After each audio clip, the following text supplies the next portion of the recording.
አንደኛ ተሰሎንቄ ምዕራፍ 4 የዛሬው ርዕስ ዎክ የሚል ነው። ተመላለሱ ዎክ ተመላለሱ የሚል ነው። እሱን እናያለን። ቁጥር 1 እንግዲህ በቀረው ወንድሞች ሆይ ልትመላለሱ እግዚአብሔርንም ደስ ልታሰኙ እንዴት እንደሚገባችሁ ከኛ ዘንድ እንደተቀበላችሁት እናንተ ደግሞ እንድትመላለሱ አያችሁ። በመጀመሪያ እንግዲህ ወንድሞች ሆይ በቀረውስ ወንድሞቼ ሆይ ልትመላለሱ እግዚአብሔርንም ደስ ልታሰኙ አንድ ፖይንት ነው ልትመላለሱ። ከዛ ደግሞ በመቀጠል ከኛ ዘንድ እንደተቀበላችሁት እናንተ ደግሞ እንድትመላለሱ።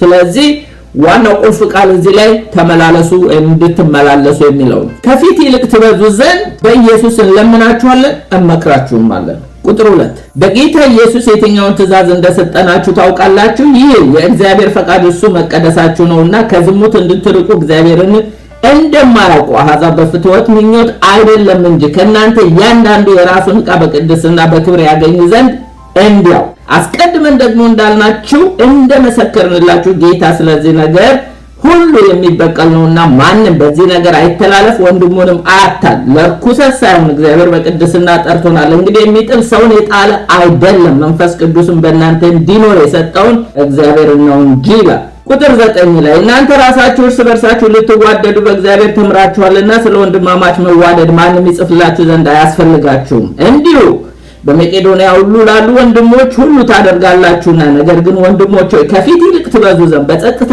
ትኖሩ ዘንድ ልትቀኑ የራሳችሁን ጉዳይ ልትጠነቀቁ እንዳዘዝናችሁ በውጭ ባሉ ዘንድ በአግባቡ እንድትመላለሱ አንዳች እንዳያስፈልጋችሁ በእጃችሁ ልትሰሩ እንለምናችኋል። ነገር ግን ወንድሞች ተስፋ እንደሌላቸው እንደሌሎች ደግሞ እንዳታዝኑ አንቀላፍተው ስላሉ ታውቁ ዘንድ እንወዳለን። ኢየሱስ እንደሞተ እንደተነሳ ካመንን እንደዚሁ በኢየሱስ ያንቀላፉ እግዚአብሔር ከእርሱ ጋር ያመጣቸዋልና በጌታ ቃል የምንላችሁ ይህ ነውና እኛ ሕያዋን ሆነን ጌታ እስኪመጣ ድረስ የምንቀር ያንቀላፉትን አንቀድምም። ጌታ ራሱ በትእዛዝ በመላእክት አለቃ ድምፅ በእግዚአብሔር መለከት ከሰማይ ይወርዳልና በክርስቶስ የሞቱ አስቀድመው ይነሳሉ። ከዚያም በኋላ እኛ ሕያዋን ሆነን የምንቀረው ጌታን በአየር ለመቀበል ከእነርሱ ጋር በደመና እንነጠቃለን፣ እንዲሁ ሁልጊዜ ከጌታ ጋር እንሆናለን። ስለዚህ እርስ በርሳችሁ በዚህ ቃል ተጽናኑ ይላል። እንግዲህ ይህንን ያነበብኩትን በ5 ተከፍሏል። የመጀመሪያው ከፊት ይልቅ ትበዙ ዘንድ በጌታ በኢየሱስ እንለምናችኋለን እንመክራችኋለን። ምዕራፍ 4 ቁጥር 1 ላይ we urge and exhort you abound more and more የሚል ነው። ከፊት ይልቅ ትበዙ ዘንድ በጌታ በኢየሱስ እንለምናችኋለን እንመክራችኋለን ነው የሚለው we urge you። ሁለተኛው ፖይንት የምናየው በቅድስና ተመላለሱ የሚል ነው walk in holiness ከቁጥር 2 እስከ 8። በሶስተኛ የምናየው በፍቅር ተመላለሱ ነው ከ9 እስከ 10 walk in love። በአራተኛ የምናየው በትጋት ተመላለሱ ነው ከ11 እስከ 12 walk in diligence። በአምስተኛና በመጨረሻ የምናየው በተስፋ ተመላለሱ ከ13 እስከ 18 walk in hope። ይህ እንግዲህ አፖስቶሊክ ኢንስትራክሽን ነው ሐዋርያዊ መመሪያ። ሐዋርያ ጳውሎስ የአሕዛብ ሐዋርያ በመሆኑ እነዚህ ደግሞ የግሪክ ሰዎች የመቄዶንያ ሰዎች የተሰሎንቄ ሰዎች በመሆናቸው ሐዋርያዊ መመሪያ አፖስቶሊክ ኢንስትራክሽን ሲሰጣቸው ነው። የሚሰጣቸው ኢንስትራክሽን ምንድነው? ከፊት ይልቅ ትበዙ ዘንድ። ይሄ ትበዙ ዘንድ የሚለው በድሮ ነው። በአዲሱ ትርጉም ከዚህ በበለጠ ሁኔታ በዚሁ እንድትገፉበት ነው። you abound more and more ነው የሚለው። ምዕራፍ 4 ቁጥር 1 ነው እንግዲህ አነብና ጀምራል። 4:1 እንደዚህ ይላል እንግዲህ በቀረው ወንድሞች ሆይ ልትመላለሱ እግዚአብሔርንም ደስ ልታሰኙ እንዴት እንደሚገባችሁ ከኛ ዘንድ እንደተቀበላችሁት እናንተ ደግሞ እንድትመላለሱ ከፊት ይልቅ ትበዙ ዘንድ በጌታ በኢየሱስ እንለምናችኋለን እንመክራችኋለን። አሮጌው ትርጉም ነው የሚለው። አዲሱ ትርጉም ምን ይላል በአማርኛ? በቀረውስ ወንድሞች ሆይ እግዚአብሔርን ደስ ለማሰኘት እንዴት መኖር እንደሚገባችሁ አስተምረናችኋል፣ በእርግጥም እንደዛ እየኖራችሁ ነው። ስለሆነም በጌታ በኢየሱስ የምንለምናችሁ የምንመክራችሁ ከዚህ በበለጠ ሁኔታ ትገፉበት ዘንድ ነው። እነዚህ ሰዎች ኦልሬዲ ያላቸው ነገር ነው እንዲበዛላቸው ነው እየተመከሩ ያሉት በቅድስና መመላለስም፣ በፍቅር፣ በትጋት፣ በተስፋ። አራቱ ብሉፕሪንት እንግዲህ የሚለን ምንድነው? ጠቅለል አድርገን ስንመለከተው እግዚአብሔርን ደስ ለማሰኘት የመጀመሪያው walk in holiness የሚለው በቅድስና ተመላለሱ የሚለው እግዚአብሔርን ደስ ለማሰኘት እንዴት መኖር እንደሚገባችሁ አስተምረናችኋል። በእርግጥም እንደዛው እየኖራችሁ ነው። ስለሆነ በጌታ በኢየሱስ የምንለምናችሁ የምንመክራችሁ ከዚህ በበለጠ በቅድስና እንድትገፉበት ነው፣ ከፊት ይልቅ ትበዙ ዘንድ ነው ይላል። ሁለተኛው walk in love የሚለው ደግሞ በፍቅር ተመላለሱ የሚለው እግዚአብሔርን ደስ ለማሰኘት እንዴት መኖር እንደሚገባችሁ አስተምረናችኋል። በእርግጥም እንደዛው እየኖራችሁ ነው። ስለሆነም በጌታ በኢየሱስ የምንለምናችሁ የምንመክራችሁ ከዚህ በበለጠ በፍቅር እንድትገፉበት ነው። ሌላው ሶስተኛው walk in diligence የሚለው በትጋት ተመላለሱ ነው።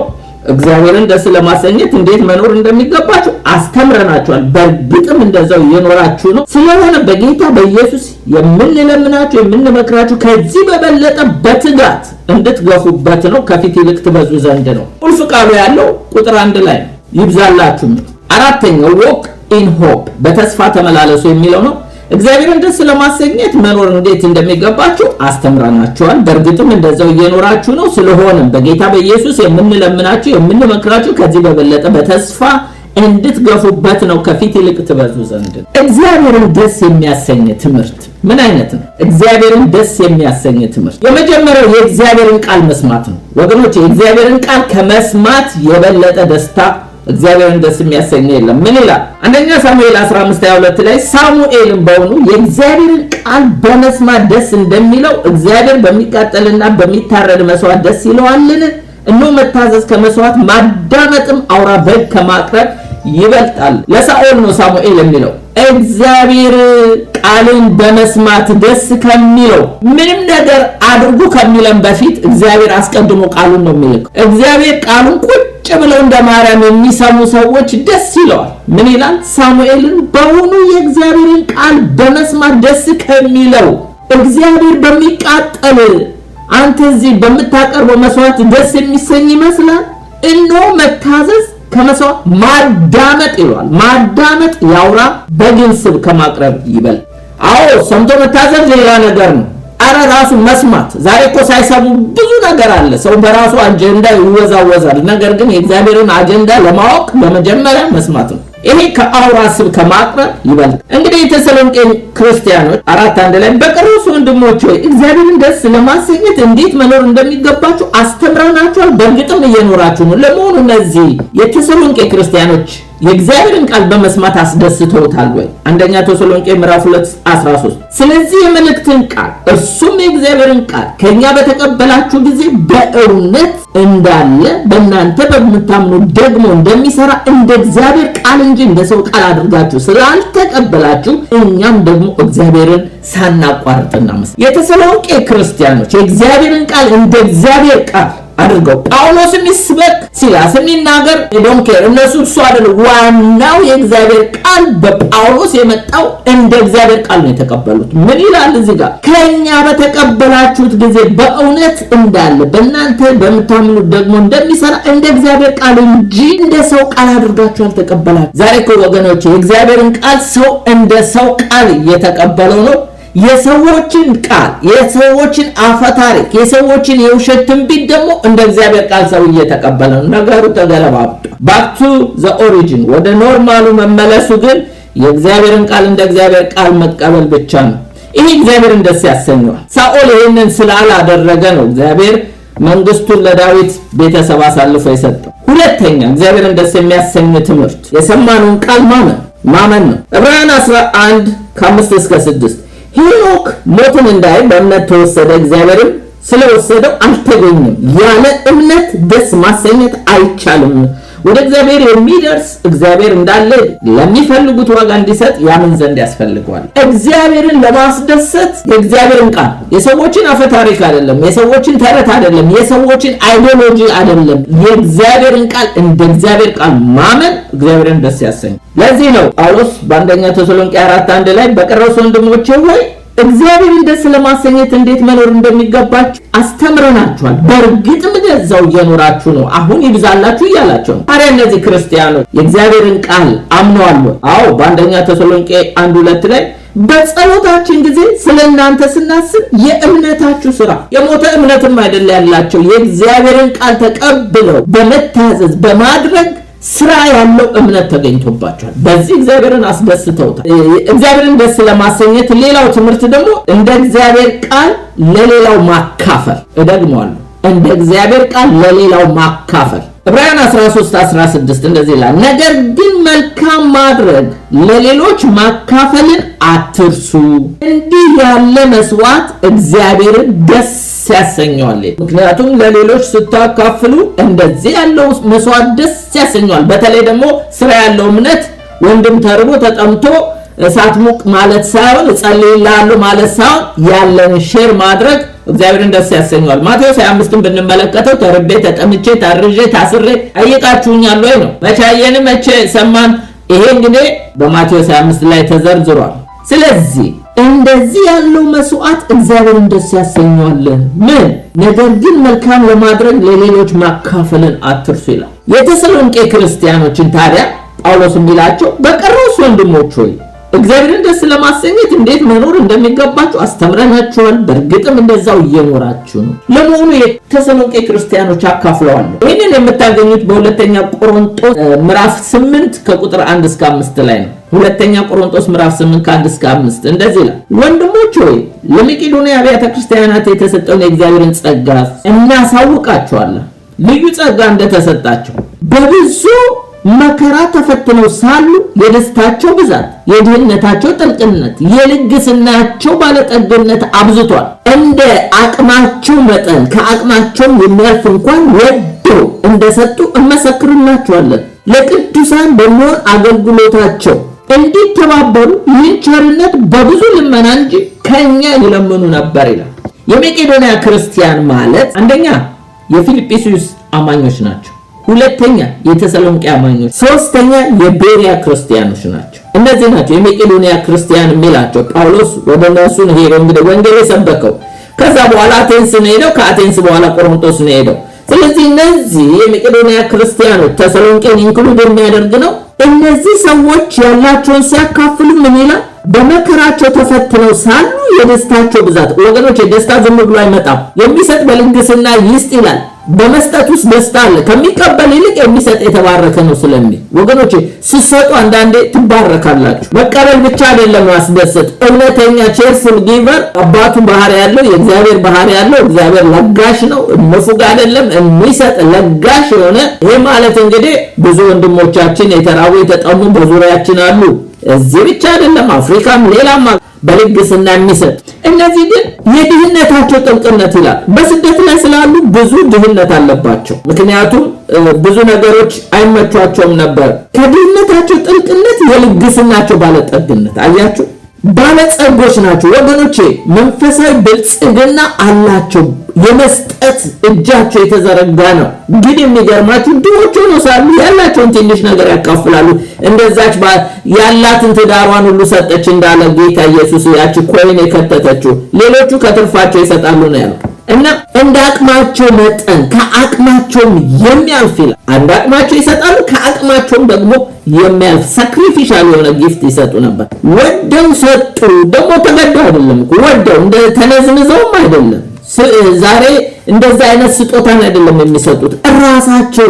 ሌላው ደግሞ እመሰክርላችኋለሁ ይላል ጳውሎስ። ምክንያቱም የሚመሰክርላቸው እነዚህ ለቆሮንቶስ አማኞች ነው የሚነግራቸው። እነሱም የግሪክ ክርስቲያኖች ናቸው። ግን የሚገርማችሁ ይሄንን የሚነግራቸው ለምንድን ነው? በኢየሩሳሌም በረሃብ በስደት የሚያልፉ ወገኖች አሉ። ለነሱ ይዞ የሚሄደው ነገር አንዳንዴ ጠይቃቸው ስለነበረ ነው። ለቅዱሳን በሆነ አገልግሎታቸው እንዲተባበሩ ይህ ቸርነት በብዙ ልመና ከኛ ይለምኑ ነው። ይሄ ደግሞ ለማካፈል እኛን ይለምኑ ነበር። አረ እናንተ ባካችሁ የላችሁም ሲላቸው ጳውሎስ ግድ የለም እባክህ። አያችሁ፣ ይሄ እኮ ጸጋ ነው። ጸጋው ሲበዛ ብዙ ነገር ያስጥለናል። አንዳንድ ነገሮች እንዳነቅናቸው ነገር እንሞታለን። ብልና ዝገት የሚበላው ነገር አፍነን ግን ዛሬ ብንዘራው ነገ በሰማይ ትሬዠር ይኖረናል። እግዚአብሔር እንደሆነ የማንም ባለዕዳ አይደለም። በደቀ መዛሙርት ስም ውሃ ላጠጣ እንኳን ዋጋው በሰማይ ታላቅ ነው። እንኳን ያለንን ለሌላቸው አካፍለን ይቅርና። ሌላው አራተኛው እግዚአብሔርን ደስ የሚያሰኝ እንግዲህ ለክርስቶስ መገዛት ነው። ሮሜ 14 ቁጥር 17 የእግዚአብሔር መንግስት ጽድቅና ሰላም በመንፈስ ቅዱስ የሆነ ደስታ ናት እንጂ መብልና መጠጥ አይደለችም።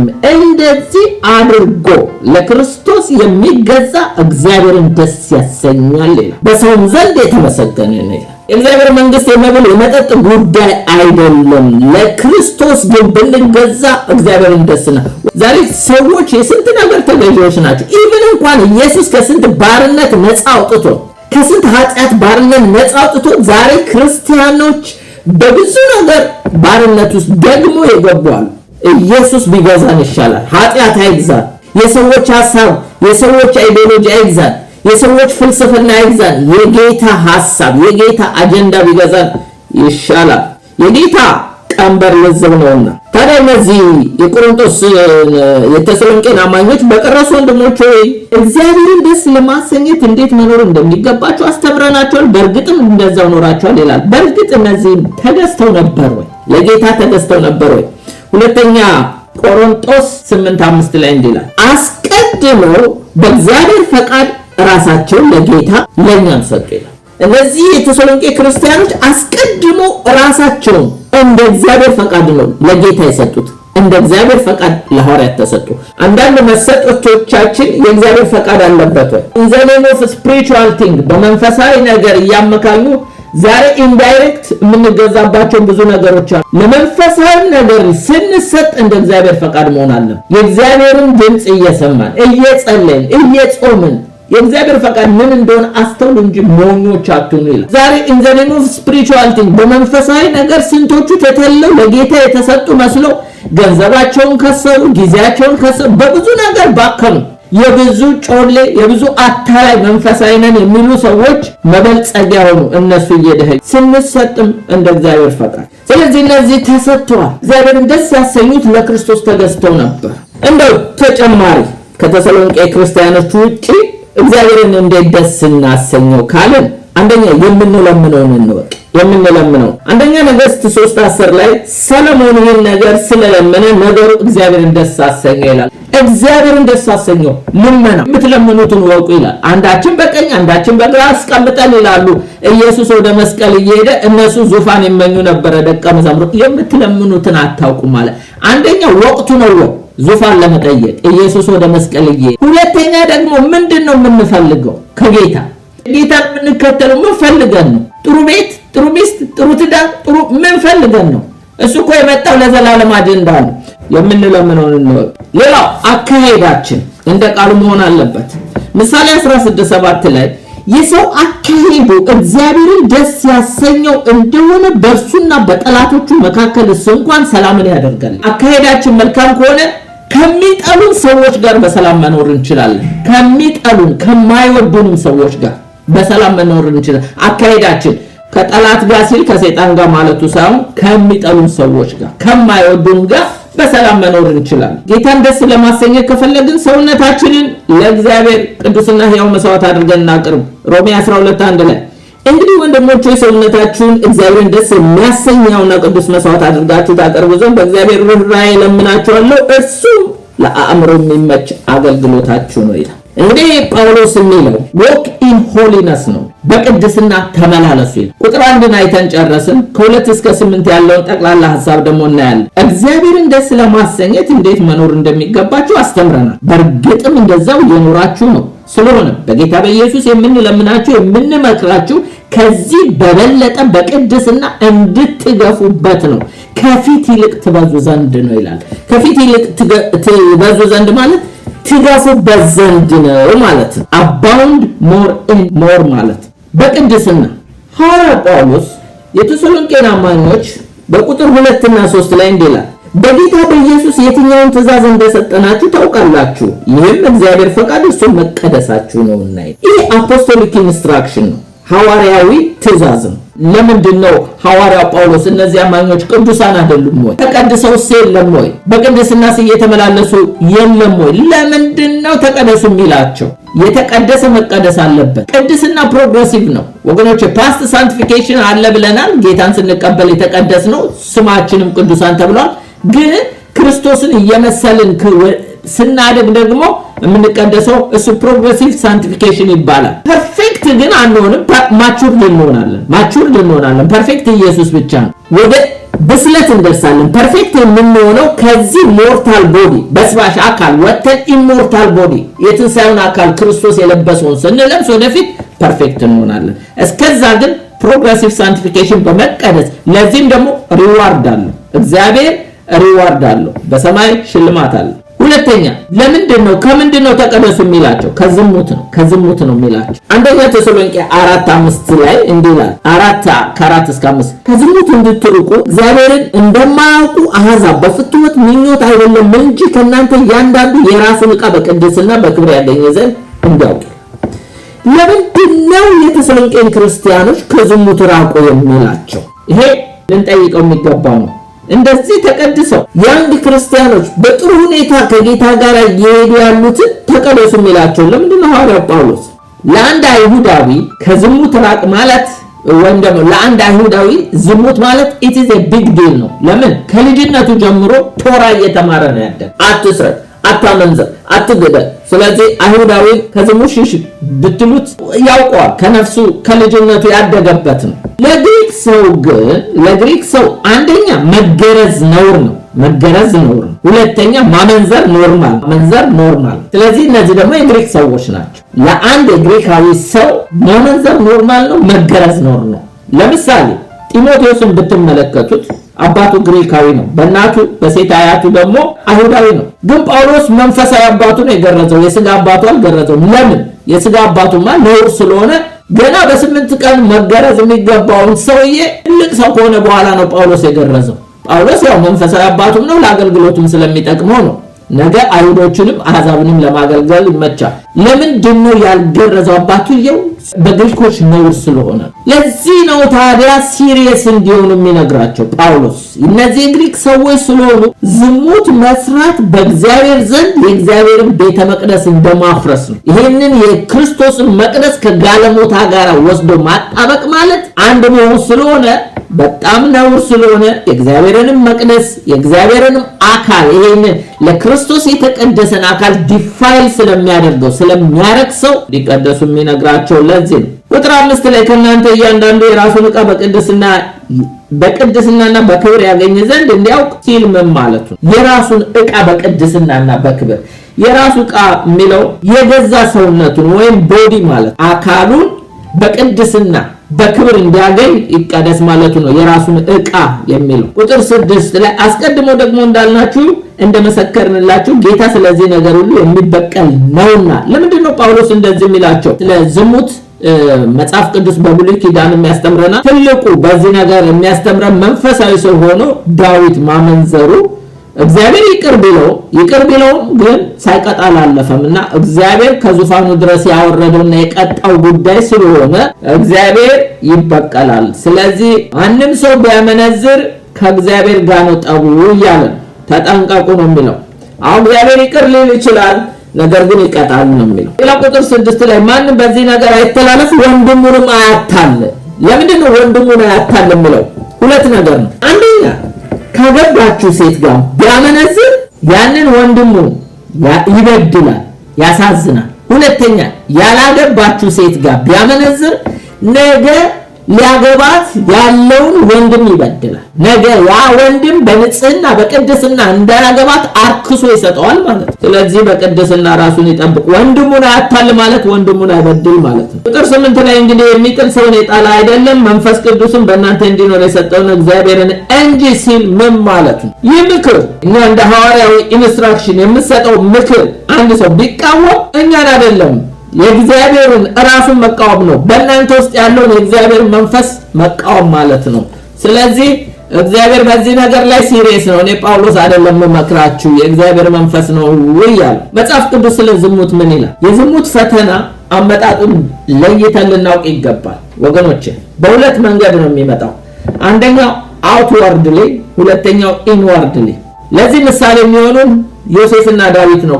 ዮሴፍና ዳዊት ሁለቱም በሰው ሚስት የተፈተኑ ናቸው። የዮሴፍ ፈተና አውትወርድሊ ነው፣ ውጫዊ።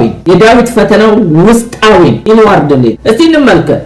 ያዕቆብ ሲናገር ምን ይላል? ያዕቆብ 1:12 ላይ በፈተና የሚጸና ሰው የተባረከ ነው፣ ከተፈተነ በኋላ ለሚወዱት ተስፋ ስለ እነርሱ የሰጣቸው የሕይወትን አክሊል ይቀበላል። ዮሴፍ የጲጢፋራ ሚስት መታ አነቀችው። እሱ ግን በእግዚአብሔር ዓይን ፊት እንደዚህ አይነት ርኩስ ነገር አልነካም ብሎ ከዝሙት ሽሹ ስለሚል እግዚአብሔር ቃል ከዝሙት ሸሽቶ ሮጠ። ኮቱን ጥሎ በመሮጡ ያው ስደት መጣበት። ይሁን እንጂ በፈተና የሚጸና የተባረከ ሰው ነው ማለት እንደ ዮሴፍ ነው። ከተፈተነ በኋላ ለሚወዱት ተስፋን እርሱ የሰጣቸውን የሕይወት አክሊል እንደው የሰማዩ አክሊል ቢቀርበት ዮሴፍ እንደው በምድር እንኳን ምሳሌ የሰማዩንማ እግዚአብሔር ይክሰዋል። እንደው በምድርም እንኳን ሪዋርዱን ሲከፍሉ አይተናል። ዙፋን ላይ ያስቀመጠው በዝሙት ወድቆ አይደለም፣ ፈተናን አልፎ ነው። መሰናክሎችን ሁሉ አልፎ ነው። ዛሬ ብዙ ሰዎች በብዙ ነገሮች ውስጥ የፌል እያደረጉ ደግሞ ዙፋን ይመኛሉ፣ ፈተናን አልፎ። ስለዚህ ዮሴፍ እዛ ደረጃ የደረሰው እግዚአብሔር አክብሮት ነው፣ አስከብሮ ነው እሱ። ዳዊትስ ዙፋን ላይ ነው የተቀመጠው፣ በሰው ሚስት ነው የተፈተነው። የእሱ ግን ፈተና ውስጣዊ ነው። እዛው ያዕቆብ ምዕራፍ 1 ከ13 ጀምሮ ምን ይላል?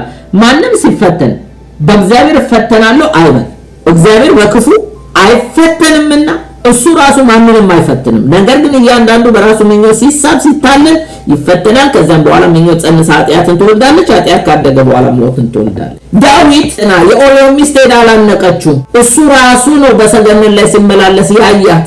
ጎመጀ፣ ወደቀ። የዳዊት ፈተና ከውስጡ ነው የመጣው። ማንም ሲሳብ ማንም ሲፈተን በእግዚአብሔር እፈተናለሁ አይበል። ይህንን እግዚአብሔር አይፈትንም። እግዚአብሔርን በክፉ አይፈተንም፣ ማንንም በክፉ አይፈትንም እግዚአብሔር። ነገር ግን እያንዳንዱ በራሱ ምኞት ሲሳብ ሲታለል ነው። ዳዊት በራሱ ምኞት ተታሎ ተስቦ ነው ኃጢአትን ያመጣ። ያው ዳዊት ባይሞትም የወለደው ልጅ ግን ሞቷል፣ የኃጢአቱ ደሞዝ ነው። ግን እግዚአብሔር ይቅር ብሎታል ዳዊትን። ስለዚህ ጠላት አንዳንዴ በምኞቶቻችን ይፈትነናል። ድሮ በምኞቶቻችን ስንታለል የቁጣ ልጆች ሆነን ሳለ በምኞቶቻችን እየተሳብን ኤፌሶን 2 እንደሚነግረን ብዙ ሰርተናል። ሌላው ደግሞ የዚህን ዓለም ገዥ ዲያብሎስን ፈቃድ እናደርግ ነበር። ስለዚህ ሰይጣን በውስጣችን በራሳችን ሲንፉል ኔቸር እንፈተናለን፣ በውጭ ደግሞ ሰይጣን ቴምፕት ያደርገናል። ስለዚህ በሁለቱም ፈተና ስለሚመጣ ውስጥ ለሚመጣብን ፈተና እንግዲህ የክርስቶስ የሆኑ ስጋን ከክፉ መሻቱ ጋር ሰቀሉ ስለሚል በጾም በጸሎት እየተጋደልን ከዚህ ሟይ ስጋ ጌታ ሆይ እያልን መጋደል አለብን። ገና ደም እስከ መፋሰስ ከኃጢአት ጋር ተጋደላችሁ። ሌላው ከውጭ ለሚመጣብን ፈተና ግን ጨርቅ ጥሎ መሮጥ፣ ልጸልይበት ኒጎሼት አያስፈልግም። ሁለተኛው መፍትሄው ምንድነው? መፍትሄው ምንድነው ታዲያ ከእንደዚህ አይነት ፈተና? መጀመሪያ ችግራችንን እንወቅ። የወንዶች ፈተና ፊሜል ፋይናንስ እና ፌመስነት ነው ይላሉ። ብዙ ጊዜ ወንዶች የሚወድቁት አንደኛ በፊሜል ነው፣ ሁለተኛ በፋይናንስ ነው በገንዘብ፣ ሶስተኛ ደግሞ በፌመስ በመሆኑ ነው። የሴቶች ደግሞ ሜል ማይቲ እና መኒ ነው። የሴቶች ፈተና ሜል ወንድ ነው። ሌላው ማይቲ ውመን ኦፍ ጋድ መባልም ፓፍ የሚያደርግ ትቢት ውስጥ የሚከት መንፈሳዊነት። ሌላው መኒ ነው፣ ገንዘብ። ታዲያ ምንድነው ልዩነቱ? የጾታና የቃል ብቻ ነው። ሁላችንም አንድ አይነት ነው ፈተናችን ማለት ነው። ሴቶች በሜል ወንዶች በፊሜል። ወንዶች ፋይናንስ ነገር ሲፈትናቸው፣ ሴቶች ደግሞ መኒ ነው። ወንዶችን ደግሞ የሚፈትናቸው ፌመስነት ነው፣ ሴቶችን ደግሞ ማይቲ ውመን ኦፍ ጋድ መባል። ቃላትና ጾታ ነው ልዩነቱ፣ ፈተናው አንድ ነው። ስለዚህ ወንድም እንሁን ሴትን የእግዚአብሔር ልጆች አዌር ልንሆን ይገባል። ሌላው ከምንሰማው ከምናየው እንጠበቅ። ወንድሞች ይላል ብዙ ጊዜ ወንድሞች በማየት ለመውደቅ ቅርብ ናቸው ይላል። በተለይ በፊሜል ከዝሙት ሽሹ ስለሚል ማቴዎስ 5:27 ላይ እንዲላል አታመንዝር እንደተባለ ሰምታችኋል፣ እኔ ግን እላችኋለሁ ወደ ሴት ያየ ሁሉ ለምን ወደ ወንድ አልተባለም? ወደ ሴት ያየ ሁሉ የተመኛትም ያን ጊዜ በልቡ ከእርሷ ጋር አመንዝሯል። ይሄ ኢየሱስ ያስተማረው ነው። እንግዲህ ሴትን አይቶ የተመኛት ማለት ሴትን አይቶ የእግዚአብሔርን ፍጥረት ማድነቅ አይከለክልም የእግዚአብሔር ቃል። ግን ሴትን አይቶ ለራስ ለማድረግ መመኘት ሄዶም ባይነካት እግዚአብሔር አይን ፊት ግን ስፒሪቹዋል ያ ሰው አመንዝሯል። የእህቶችሽ ችግር ምንድን ነው? እህቶች ደግሞ በመስማት ነው የሚሰረቁት። በመስማት ማርቆስ 4:24 ላይ ምን ይላል? ምን እንድትሰሙ ተጠበቁ ይላል። እዚህ ላይ ዘፍጥረት 3:6 ላይ ሴቲቱም ዛፍ ለመብላት ያማረ እንደሆነ ለዓይንም እንደሚያስጎመጅ ለጥበብ መልካም እንደሆነ አየች፣ ከፍሬውም ወሰደች በላች። ዝም ብላ ወስዳ አይታ የበላች አይደለም፣ ነዝንዟታል። ብዙ ሰምታለች ከዲያብሎስ። ምን ይላል? ሁለተኛ ቆሮንቶስ 11:3 ላይ ነገር ግን እባብ በተንኮል ሔዋንን እንዳሳታት ዝም ብላ አይደለም፣ አጫውቶ አዋስቶ ነው ፍሬ እያየችው። አሁን ግን የሚያስጎመጅ ሆነባት። ለምን? ብዙ ተሰረቀች፣ ብዙ ተነዘነዘች። ልክ ደሊላ ሶምሶንን እንደነዘነዘችው እሷም ደግሞ ጥላት አልሸሸች። ይሄ ሲባል በፐርሰንቴጅ ያስቀምጡት እንጂ ሴትን በማየት ትወሰዳለች፣ ወንድም በመስማት ይወሰዳል። ሴቶች ከመስማት ወንዶችም ከማየት መቆጠብ አለበት። እንግዲህ ከዝሙት ለመሸሽ ምን እናድርግ? ወይም ደግሞ በዝሙት ላይ ኦቨርካመር ለማሆን ምን እናድርግ? አሻፈረን ብሎ መለኮታዊ ምክርን ለሚንቅ ቅጣት እንዳለው ማሰብ ጥሩ ነው። አንደኛ ተሰሎንቄ 4:6 ላይ ምን ይላል? አስቀድመን ደግሞ እንዳልናችሁ እንደመሰከርንላችሁ ጌታ ስለዚህ ነገር ሁሉ የሚበቀል ነው። ማንም በዚህ ነገር አይተላለፍ፣ ወንድሙንም አያታል። ስለዚህ ጌታ ይበቀላልና ቢኬርፉል ነው የሚለው። ዕብራውያን 13:4 ላይ መጋባት በሁሉ ዘንድ ክቡር፣ መኝታው ንጹህ ይሁን፣ ሴሰኞችና መንዝሮችን ግን እግዚአብሔር ይፈርድባቸዋል። ስለዚህ ወገኖቼ ስጋችን የክርስቶስ ቤተ መቅደስ እንደሆነ አውቀን ከዝሙት መሸሽ አለብን። በተለይ ዘመናችን ሰዶም በሆነበት ዘመን። ሌላው ዎክ ኢን ላቭ ነው። በፍቅር ተመላለሱ። ከ9 እስከ 10 እግዚአብሔርን ደስ ለማሰኘት እንዴት መኖር እንደሚገባችሁ አስተምረናችኋል። በእርግጥም እንደዛው እየኖራችሁ ነው። ስለሆነም በጌታ በኢየሱስ የምንመክራችሁ ከዚህ በበለጠ ሁኔታ በፍቅር እንድትገፉበት ነው፣ ከፊት ይልቅ ትበዙ ዘንድ ነው።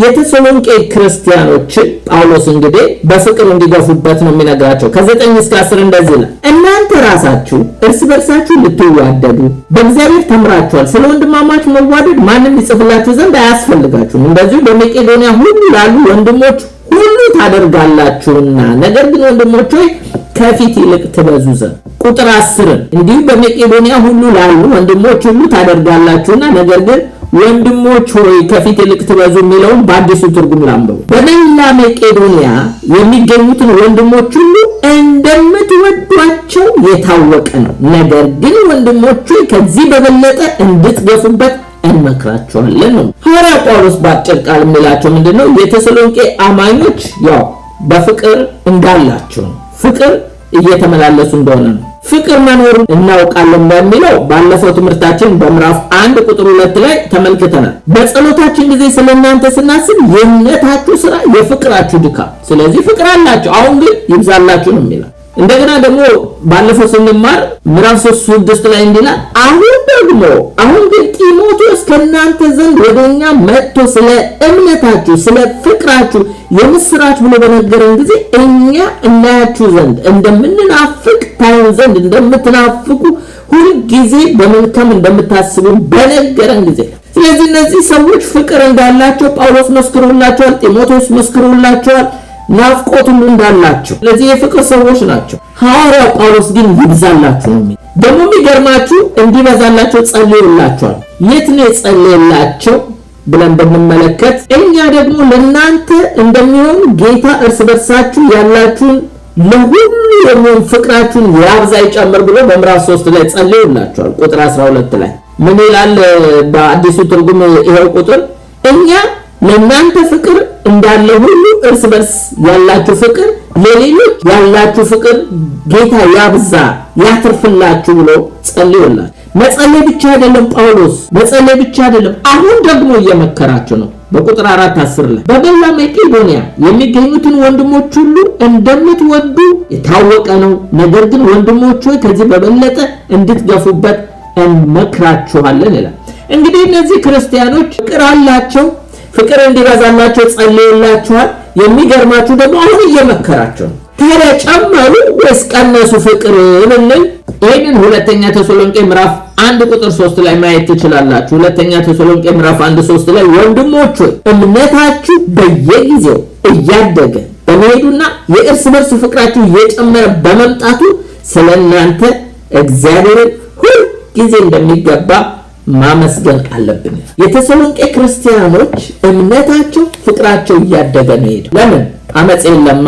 ፍቅርን የሚያቀዘቅዝ አመጽ ነው። የእግዚአብሔር ፍቅር እንዲበዛ ምን እናድርግ? እነሱ እንግዲህ እየጨመሩ ነው ሄዱት። በእምነትም ጨመሩ፣ በፍቅርም አይታሙም። እኛስ ፍቅራችን እንዲጨምር ምን እናድርግ? ፍቅር ከአመጽ ብዛት ስለሚቀዘቅዝ ከአመጽ መራቅ ብቻ ነው።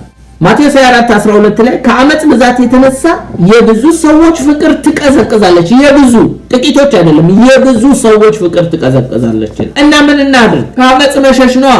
ሁለተኛ ጢሞቴዎስ 2:19 ሆኖም ጌታ ለራሱ የሆኑትን ያውቃል፣ ደግሞም የጌታ ስም የሚጠራ ሁሉ እንግዲህ የጌታን ስም የምንጠራ ሁሉ ምንድነው የሚለው? ከአመጽ ይራቅ የሚለው ማህተም ያለበት የተገላደለ የእግዚአብሔር መሰረት ቆሟል። ስለዚህ ከአመጽ ራቁ። ለምን? ፍቅራችን እንዳይዳፈር። ሁለተኛ በእግዚአብሔር ፍቅር ራስን መጠበቅ ነው። በእግዚአብሔር ፍቅራችን እንዳይቀዘቅዝ ይሁዳ ምን ይለናል? ይሁዳ 1:2 ላይ ያው አንድ ምዕራፍ ነው ያለው። ወደ ዘላለም ሕይወት የሚወስደውን የጌታችን የኢየሱስ ክርስቶስ ምሕረት ስትጠባበቁ በእግዚአብሔር ፍቅር ራሳችሁን ጠብቁ። አስተውሉ። በእግዚአብሔር ፍቅር ነው የሚለው። ለምንድን ነው በእግዚአብሔር ፍቅር የሚለው? የተለያዩ ፍቅሮች እንዳሉ ባለፈው ነግሬያቸዋለሁ። ለምሳሌ ኤሮስ የተባለው ፍቅር ሮማንቲክ ላቭ ነው። በዚህ ፍቅር ራሳችንን ልንጠብቅ አንችልም። ሌላው ስቶርግ የሚባለው የፋሚሊ ነው። የአክስቴ ልጅ፣ የአጎቴ ልጅ፣ የእናቴ የአባቴ የሚል ፍቅር ነው። በዚህ ራሳችንን ልንጠብቃል። በእግዚአብሔር ፍቅር ነው የሚለው። ፊሊዮ ይሄ ደግሞ የጠበቀ ጓደኝነት እንደ ብራዘርሊ ላቭ ነው። ለምሳሌ ዳዊትና ዮናታን፣ ዳዊት ዮናታን የሚወደውን ያህል ዮናታን ዳዊትን የሚወደውን ያህል ሌሎችን ላይወድ ይችላል። ግን ጠብቆ የተባለው በእግዚአብሔር ፍቅር ነው። ሌላው ፊሎቲያ ማለት ሰልፍ ላቨር ነው። ራስ ወዳድነት፣ ራስን የምንወደው ፍቅር አለ። በእንደዚህ አይደለም ጠብቆ። ሌላው ሉዲሽ የተባለው ፍቅር ደግሞ ይሄ ጨዋታ መውደድ፣ ብሪያ ማማለል፣ ይህንን የመሰለ ነው። አጋፔ ሳክሪፊሻል የሆነው ፍቅር ግን በዚህ ነው ጠብቆ የተባለው። ይሄ ፍቅር ምን እንደሚመስል ዮሐንስ ጽፎልናል በአንደኛ ዮሐንስ ምዕራፍ 4:9 ላይ በዚህ የእግዚአብሔር ፍቅር በእኛ ዘንድ ተገለጠ፣ በእርሱ በኩል በሕይወት እንኖር ዘንድ እግዚአብሔር አንድ ልጁን ወደ ዓለም ልኳልና። ፍቅር እንደዚህ ነው እንዴ! እግዚአብሔር እሱ ራሱ እንደወደደ ስለ ኃጢአታችን ማስተሰረያ ይሆን ዘንድ ልጁን እንደላከ እንጂ እኛ እግዚአብሔር እንደወደድ ነው አይደለም ይላል። የእግዚአብሔር ፍቅር ሳክሪፊሻል ነው። ሰብስቲቲዩት አድርጎን እኛን ጌታ ኢየሱስ ነፍሱን ቤዛ አድርጎ እስከ መስጠት የወደደን እስከ ሞት ድረስ የወደደን ነው። ስለዚህ በእንደዚህ ፍቅር ራሳችሁን ጠብቁ ነው የሚለው። ሌላው እንግዲህ የእግዚአብሔር ፍቅር እንዲበዛ ምን እናድርግ? ክርስቶስ የከፈለውን ዋጋ እናስብ። ሮሜ 5:8 ላይ ነገር ግን ገና ኃጢአተኞች ሳለን ክርስቶስ ስለ እኛ ሞቷል፣ እግዚአብሔር ለኛ ያለውን የራሱን ፍቅር ያስረዳል ይላል። እግዚአብሔር እንዴት ወደደኝ የሚለው እንግዲህ ክርስቶስ በመስቀል ላይ የሰራውን በማየት ነው።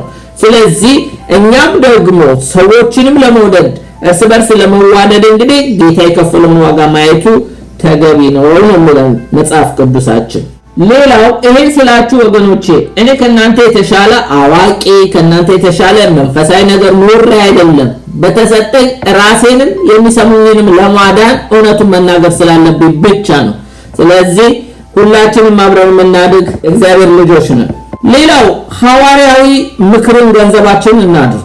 ሐዋርያዊ ምክር ምንድነው? ሁለተኛ ጴጥሮስ 1:7 ላይ እንዲላል ጴጥሮስ ምን ይላል? ከመሞቱ በፊት እግዚአብሔርን በመምሰል የወንድማማችን መዋደድ በወንድማማች መዋደድ ፍቅርን ጨምሩ ይላል። ለምንድን ነው ጴጥሮስ የወንድማማች መዋደድ ይኖራል ወይ ፊሊዮ የሚለው ነው? ቅድም እንዳልኳችሁ ዳዊትና ዮናታን ይሄ ይኖር፣ በሱ ላይ ግን ምን ጨምሩበት ይላል እግዚአብሔር።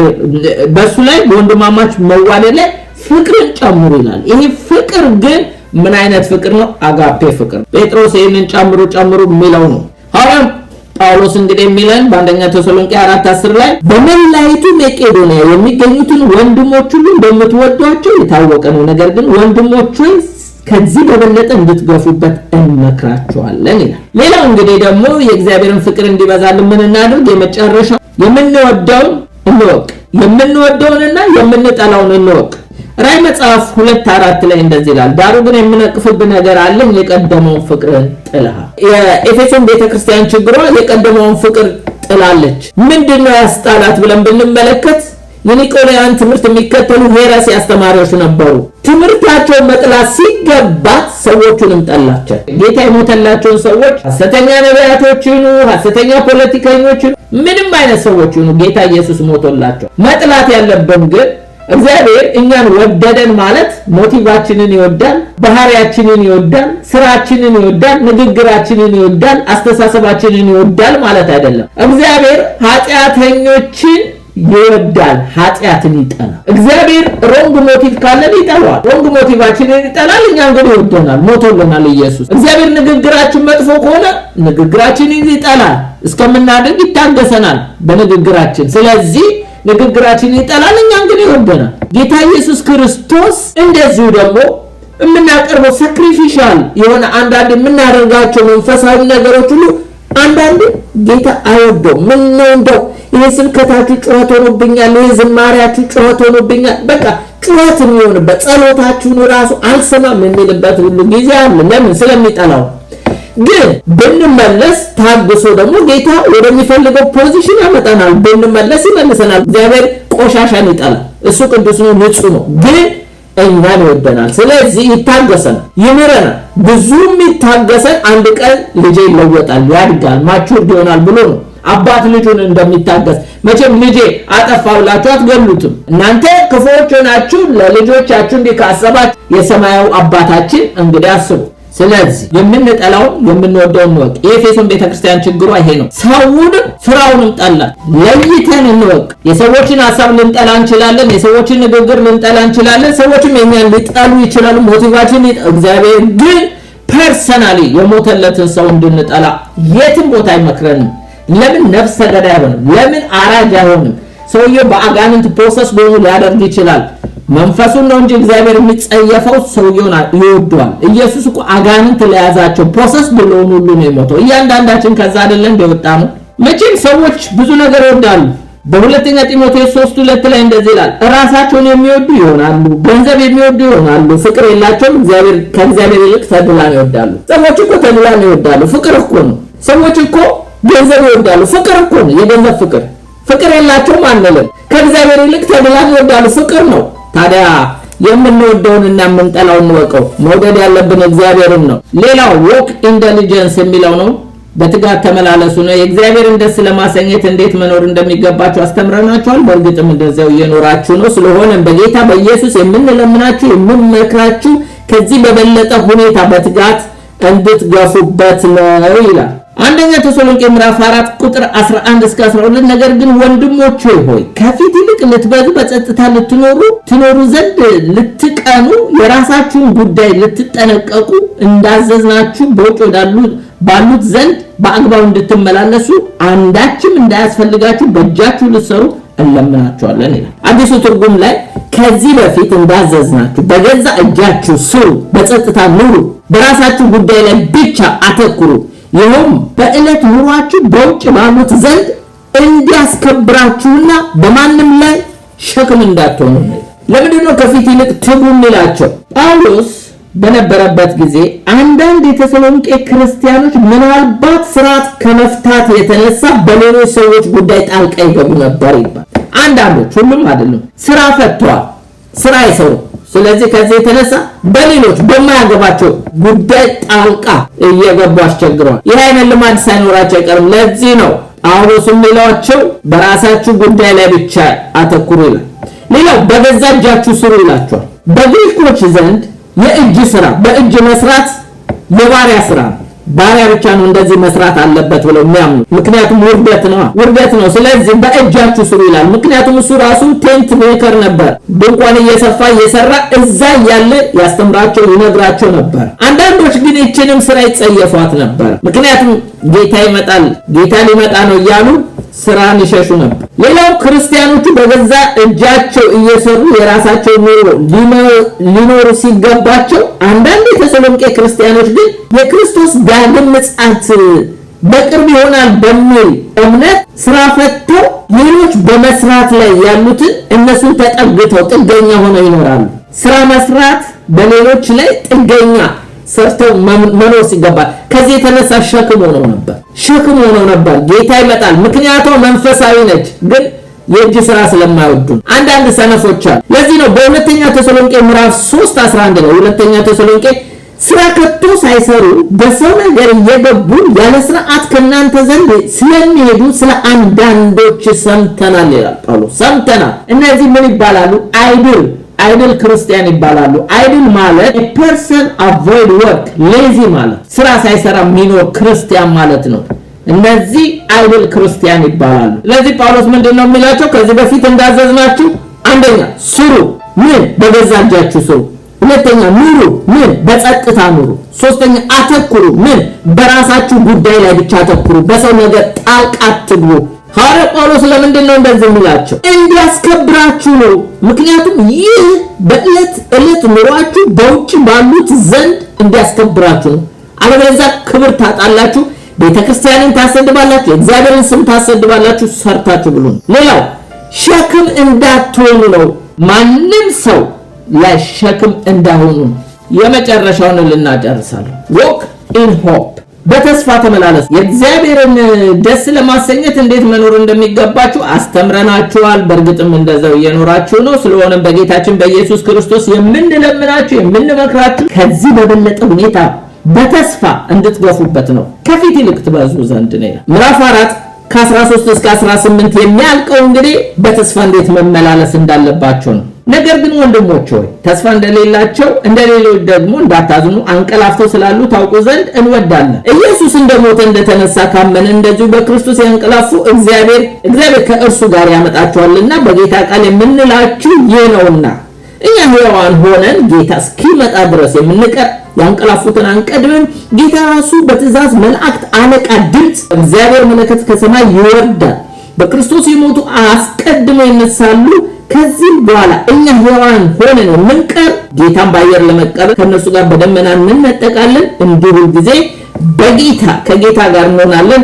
ስለዚህ እርስ በርሳችሁ በዚህ ቃል ተጽናኑ። ከ9 እስከ 10 እነርሱ ራሳቸው ወደ እናንተ መግባታችን እንዴት እንደነበረ ስለኛ ይናገራሉ ይላል። እነዚህ ሰዎች አንድ ነገር ልንገራችሁ፣ ይብዛላችሁ እንጂ ያላቸው የጌታ ምጽአት የሚጠብቁ ናቸው። ጳውሎስ early age ላይ ነው የሰበካቸው። ስለ መከራ ሰብኳቸዋል፣ ስለ ዳግም ምጽአት ነግሯቸዋል። ጌታ ኢየሱስን መምጣቱን የሚጠባበቁት ገና ምዕራፍ 1 ቁጥር 9 ላይ እንዲህ ይላል፣ እነሱ ራሳቸው ወደ እናንተ መግባታችን እንዴት እንደነበረ ስለኛ ይናገራሉ። ለሕያውና ለእውነተኛ አምላክ ታገለግሉ ዘንድ ከሙታን ያስነሳው ልጁን እርሱን ኢየሱስ ክርስቶስ ከሚመጣው ቁጣ የሚያድነንን ከሰማይ ትጠብቁ ዘንድ ከጣዖቶቻችሁ ወደ እግዚአብሔር እንዴት ዘወር እንዳላችሁ ይናገራል።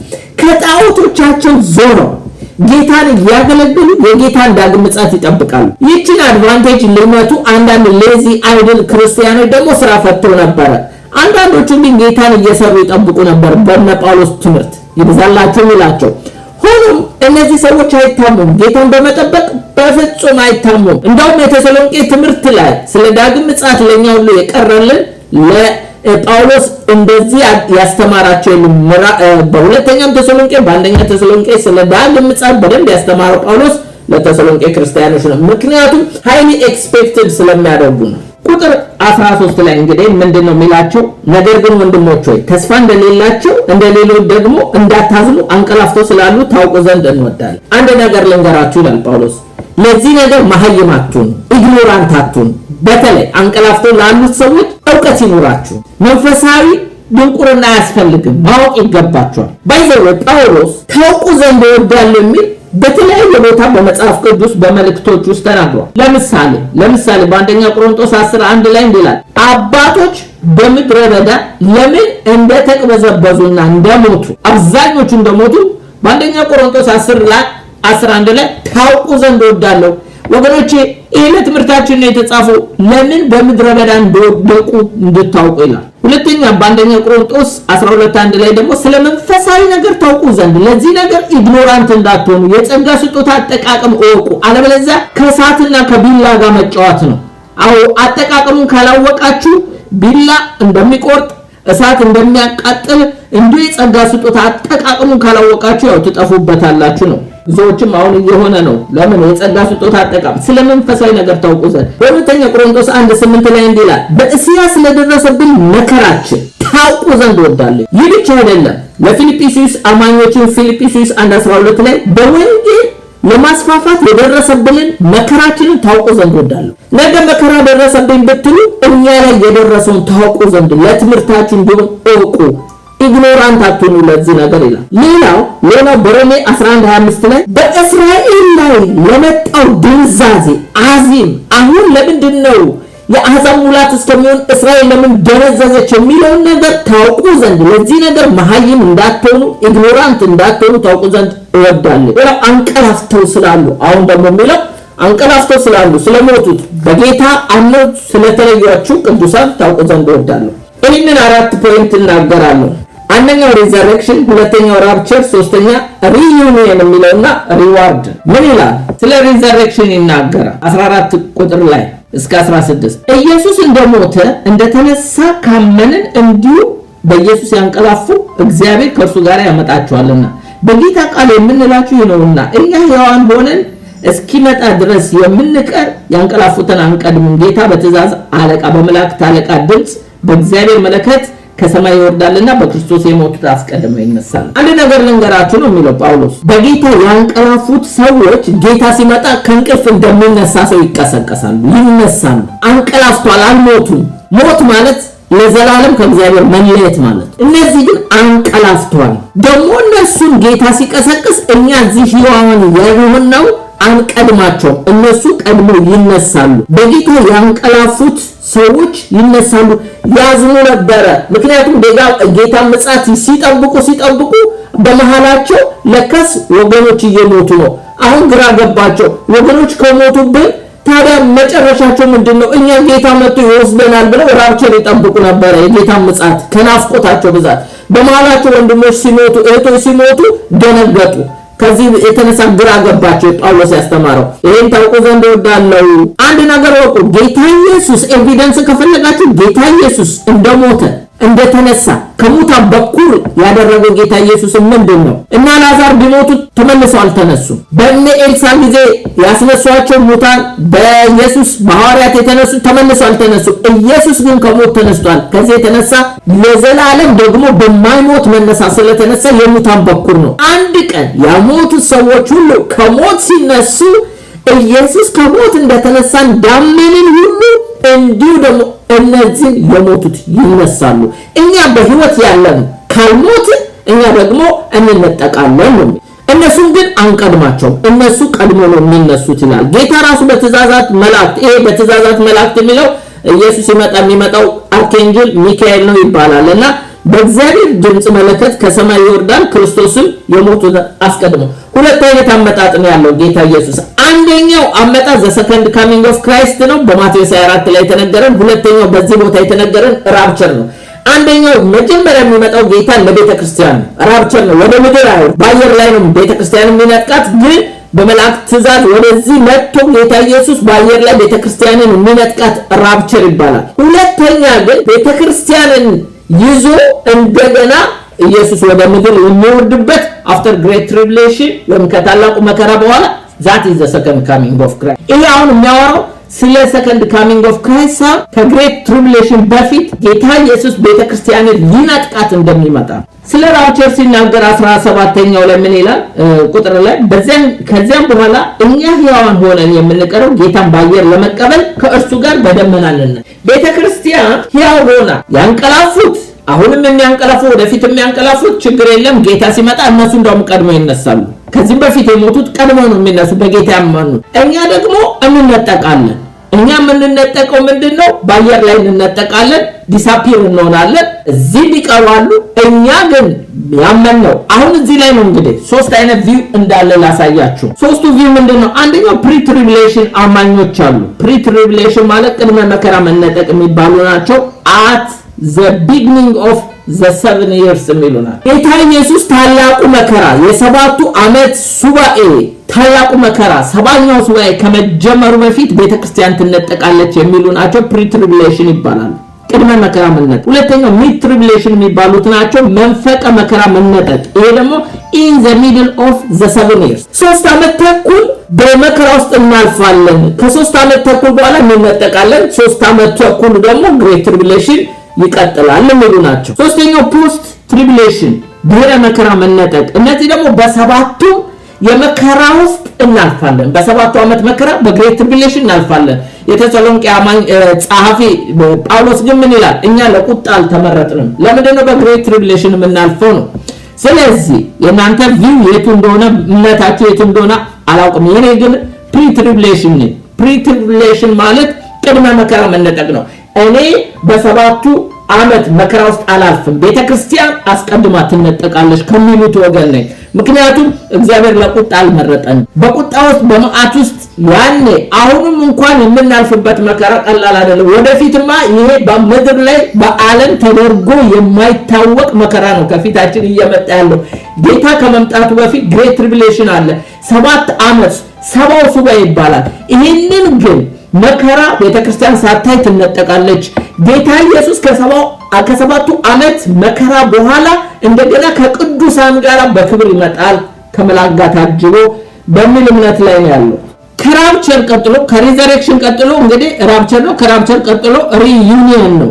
ሪዩኒየን ቁጥር 17 ላይ እንዲሁ ሁል ጊዜ ከጌታ ጋር እንሆናለን። ይሄ ማለት ምንድነው? ከኢየሱስ ጋር እንሆናለን። ከዚህ በፊት የሞቱ ያንቀላፉ ወገኖች ሁሉ ተነስተው እኛም ተነስተን ኢሞርታል ቦዲ የማይሞት አካል ለብሰን የማይበሰብስ የትንሣኤ አካል ጌታ ኢየሱስ የለበሰውን አካል ለብሰን አብረን ከጌታ ጋር እራት እንበላለን።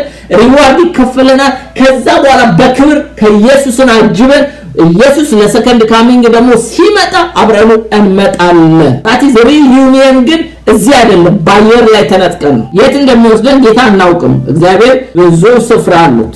መጨረሻው ግን ሪዋርድ ነው። ሪዋርድ የሚለው ያው ሪቨሌሽን 22:12 ላይ ነው ያለው። እዚህ ጥቅስ ላይ የለም።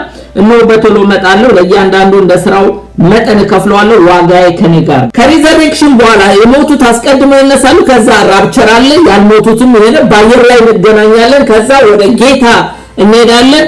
ሪዩኒየን ይደረጋል። እንደገና መሰባሰብ የቀደሙትም አሁንም ቅዱሳን ሁሉ እንደገና በሆነው የማይሞት አካል ለብሰን ከጌታ ጋር አትበልተን ሪዋርድ አለ። ከሪዋርድ በኋላ ኢየሱስ እንደገና በመለከት ታጅቦ ከቅዱሳን ከቤተ ክርስቲያን ጋር ከመላእክቶች ጋር ታጅቦ ወደ ምድር የሚመጣው አፍተር ግሬት ትሪቢሌሽን ነው። that is the second coming of Christ። መጨረሻው እንግዲህ ቁጥር 18 ላይ የሚለው ስለዚህ እርስ በርሳችሁ በዚህ ቃል ተጽናኑ ይላል።